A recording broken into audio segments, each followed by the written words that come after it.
Jumpa lagi di channel Counter Online bersama Gilang Aji. Di video kali ini saya akan membahas tentang apa saja resiko dalam menjalankan bisnis counter. Anda akan menyaksikannya setelah intro berikut ini.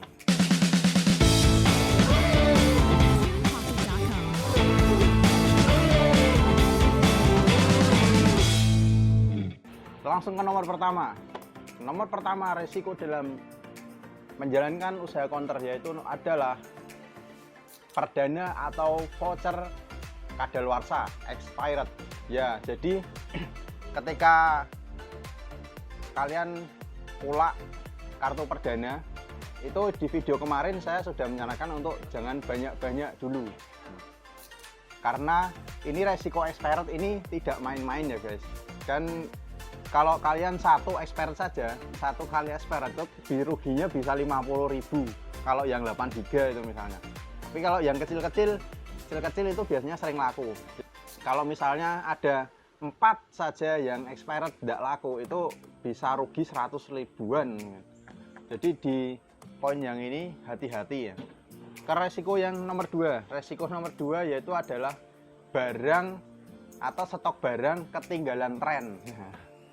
Seperti apa contohnya? Ya, seperti misalnya kalau di counter itu kan ada juga yang jual aksesoris tempered glass atau casing. Nah, tipe HP-nya itu sudah HP jadul, misalnya belum laku tapi HP-nya sudah ada HP baru lagi, ada HP baru lagi. Itu contohnya ya. Kemudian ada barang lagi seperti misalnya ada dulu itu ada bebek-bebekan yang dikasih di helm itu. Nah, itu juga tren. Setelah trennya selesai, maka ada sepi pembeli. Jadinya modalnya akan tertimbun, tertanam di barang tersebut. Solusinya adalah dengan mengurangi jumlah pulakan barang yang musiman seperti ini, yang tren seperti ini. Jangan terlalu banyak menyetok, secukupnya saja yang sekiranya bisa kita jual dan itu habis. Yang poin ketiga, resiko di bisnis counter yaitu adalah barang rusak dari supplier. Untuk barang yang rusak dari supplier ini ada, kita bisa omong apes ya, apes karena kita juga nggak menginginkan itu terjadi ya. Kalau misalnya kita beli di marketplace itu berapa piece, 10 piece, ternyata ada 2 rusak, ada 3 rusak. Itu kerugian. Dan biasanya di marketplace-nya atau lewat penjualnya itu juga memberikan garansi 2 hari ya kalau marketplace umumnya 2 hari. Tapi kan kita harus menanggung ongkos kirim bolak-balik. Nah, apa masuk atau tidak? Nah, masuk atau tidak? Untung atau tidak. Nah, kalau misalnya tidak untung ya pasrah saja, udah apes rugi itu. Kalau masuk ya diretur saja, apalagi kalau barangnya harganya mahal mending diretur. Kemudian yang poin nomor 4, resikonya adalah dikomplain pembeli. Nah, ini adalah yang kadang menjengkelkan. Setiap pembeli itu kan tipenya beda-beda ya. Ada yang mintanya barangnya murah tapi kualitasnya bagus. Kalau dia beli barang yang murah kualitas jelek, komplain.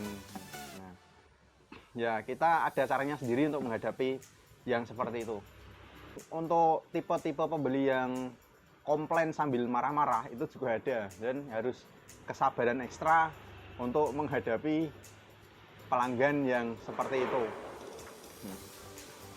Lalu gimana caranya untuk meminimalisir terjadinya komplain?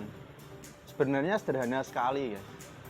Yaitu dengan cara teliti mengecek barang yang masuk. Barang yang baru dibelanjakan kemudian datang, itu harus kita cek. Kita cek benar-benar barangnya bagus. Oke, yang sekiranya bisa kita cek. Seperti misalnya kan speaker Bluetooth. Kemudian ada lampu yang disco itu atau cas HP itu bisa kita cek. Nah, kecuali baterai HP. Kalau kita jual baterai HP itu belum tentu kita bisa cek semua karena kita kan nggak punya HP. sesuai dengan baterai yang kita jual. Di samping mengecek barang masuk, kita juga perlu mengecek barang yang keluar, yang kita mau kita jual, itu dicek dulu. Jangan sampai kita menjual barang cacat ke pelanggan. Kalau perlu dicek di tempat, jadi sebelum dibayar, si pembeli itu suruh benar-benar memastikan, oh ini cocok ya Pak, oh, sudah ini ya Pak pilihannya cocok, oke. Nah, sebenarnya seperti itu. Dan kita masuk ke resiko yang kelima. Resiko yang kelima ini ada resiko khususon. Dan resiko kelima yaitu tidak sengaja merusakkan HP pelanggan. Bagaimana kok bisa seperti itu? Saya bilang khususon karena ini hanya terjadi di counter yang menerima servis HP saja. Di counter yang tidak menerima servis HP aman, ya.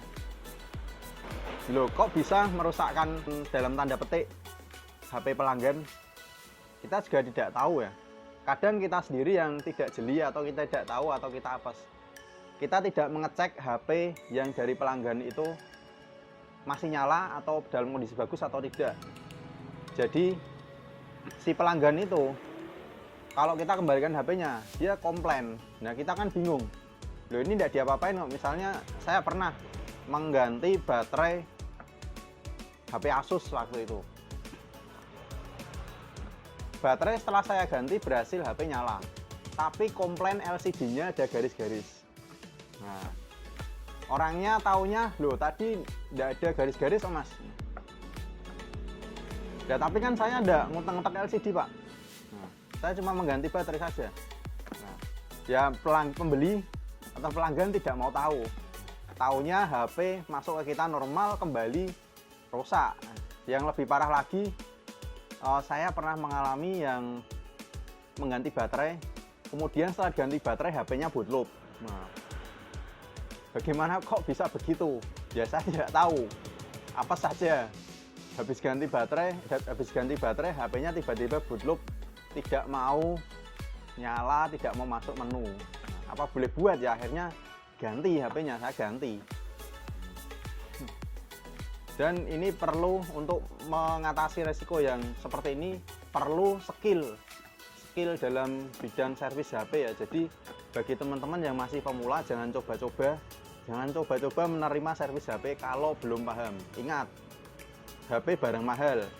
Kalau sampai teman-teman merusakin satu komponen aja, misalnya LCD, itu tomboknya udah bikin pusing.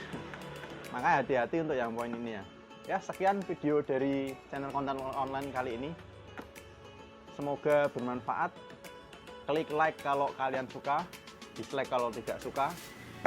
Assalamualaikum warahmatullahi wabarakatuh.